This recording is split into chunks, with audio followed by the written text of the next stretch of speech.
ان کے منہ پر نہ تھوکو اور ان کے منہ پر نہ مارو۔ یہ بات سن کر عقبہ نے کہا کہ یہ میرا تم سے وعدہ ہے۔ اس کے بعد جب حضور نبی کریم صلی اللہ علیہ وآلہ وسلم اس بدبخت کے سامنے آئے تو اس نے آپ صلی اللہ علیہ وآلہ وسلم کا منہ چرایا۔ آپ صلی اللہ علیہ وآلہ وسلم کے چہرہ مبارک پر تھوکا، لیکن اس کا تھوک آپ صلی اللہ علیہ وآلہ وسلم کے چہرہ مبارک تک نہ پہنچا بلکہ خود اس کے منہ پر آ گرا۔ اس نے محسوس کیا کہ گویا آگ کا کوئی انگارہ اس کے چہرے پر آ گرا ہے۔ اس کے چہرے پر جلنے کا نشان باقی رہ گیا اور مرتے دم تک رہا۔ دوستو، روایات میں آتا ہے کہ حکم بن عاص بھی اسی طرح سے آپ صلی اللہ علیہ وآلہ وسلم کے ساتھ مسخرہ پن کرتا تھا۔ ایک روز آپ صلی اللہ علیہ وآلہ وسلم چلے جا رہے تھے، یہ آپ صلی اللہ علیہ وآلہ وسلم کے پیچھے پیچھے چل پڑا۔ آپ کا مذاق اڑانے کے لیے منہ اور ناک کی طرح طرح کی آوازیں نکالنے لگا۔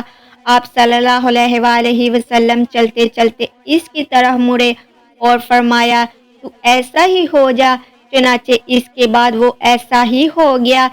اس کے منہ اور ناک سے ایسی ہی آوازیں نکلتی رہتی تھی۔ ایک ماہ تک یہ بے ہوشی کی حالت میں رہا اور اس کے مرنے تک اس کے منہ اور ناک سے ایسی ہی آوازیں نکلتی رہی۔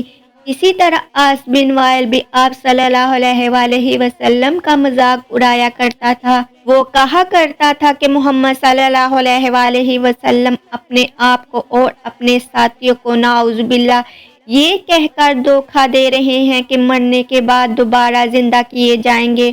خدا کی قسم، ہماری موت صرف زمانہ گردش اور وقت کے گزرنے کی وجہ سے آتی ہے۔ ناظرین گرامی، کہتے ہیں کہ انہی مذاق اڑانے والوں میں سے ایک اسود بن یغوث بھی تھا۔ یہ حضور نبی کریم صلی اللہ علیہ وآلہ وسلم کا ماموزاد تھا۔ جب بھی مسلمانوں کو دیکھتا تو اپنے ساتھیوں سے کہتا، دیکھو تمہارے سامنے روئے زمین کے وہ بادشاہ آ رہے ہیں جو کسریٰ اور قیصر کے وارث بننے والے ہیں۔ یہ بات وہ اس لیے کہتا تھا کیونکہ صحابہ کرام رضی اللہ تعالیٰ عنہ میں سے اکثر کے لباس پھٹے پرانے ہوتے تھے، وہ مفلس اور نادار تھے۔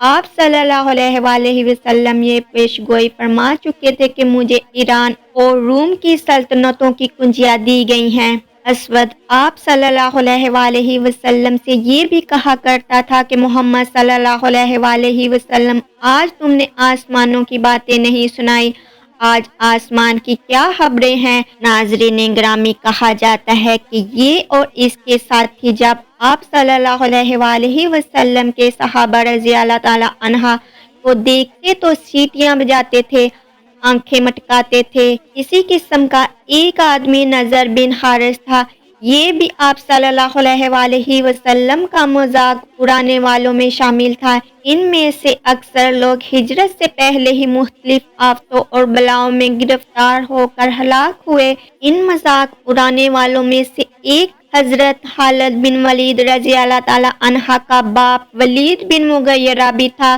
یہ ابو جہل کا چچا تھا۔ قریش کے دولت مند لوگوں میں سے ان کا شمار ہوتا تھا۔ حج کے زمانے میں تمام حاجیوں کو کھانا کھلاتا تھا، کسی کو چولہا نہیں جلانے دیتا تھا۔ لوگ اس کی بہت تعریف کرتے تھے، اس کے قصیدے پڑھتے تھے۔ اس کے بہت سے باغات تھے۔ ایک باغ تو ایسا تھا جس میں تمام سال پھل لگتا تھا، لیکن اس نے آپ صلی اللہ علیہ وآلہ وسلم کو اس قدر تکلیفیں پہنچائیں کہ آپ صلی اللہ علیہ وآلہ وسلم نے اس کے لیے بد دعا فرما دی۔ کہتے ہیں کہ اس کے بعد اس کا تمام مال ختم ہو گیا، باغات تباہ ہو گئے، پھر حج کے دنوں میں کوئی اس کا نام لینے والا بھی نہ رہا۔ ایک روز حضرت جبرائیل علیہ السلام آپ صلی اللہ علیہ وآلہ وسلم کے پاس تشریف لائے۔ اس وقت آپ صلی اللہ علیہ وآلہ وسلم بیت اللہ کا طواف کر رہے تھے۔ حضرت جبرائیل علیہ السلام نے آ کر عرض کیا کہ مجھے حکم دیا گیا ہے کہ میں آپ صلی اللہ علیہ وآلہ وسلم کو مذاق اڑانے والوں سے نجات دلاؤں۔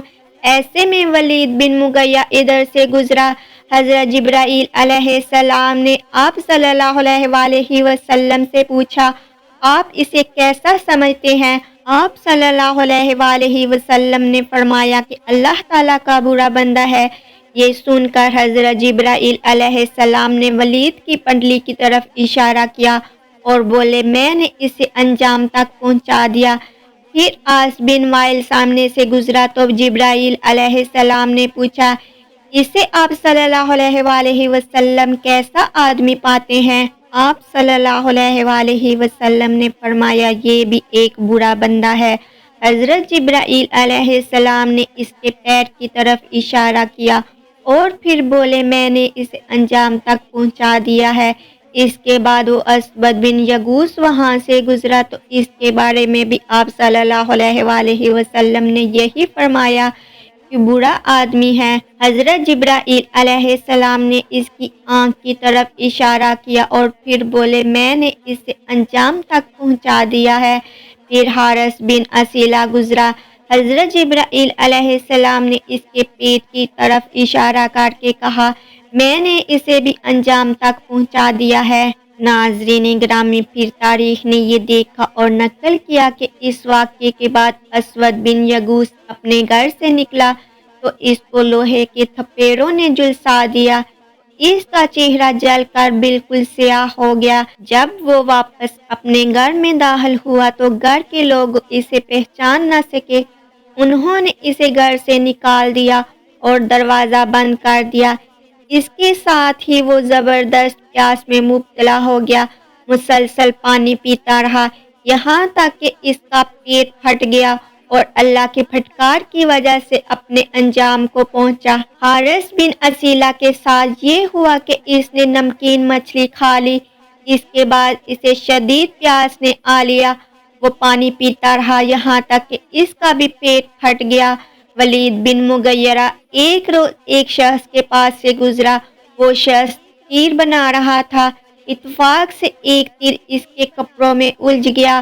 ولید نے تکبر کی وجہ سے جھک کر تیر نکالنے کی کوشش نہ کی اور آگے بڑھنے لگا تو وہ تیر اس کی پنڈلی میں چبھ گیا جس کی وجہ سے زہر پھیل گیا اور وہ مر گیا۔ عاص بن وائل کے تلوے میں کانٹا چبھا جس کی وجہ سے اس کے پیر پر اتنا ورم آ گیا وہ چکی کے پاٹ کی طرح چپٹا ہو گیا۔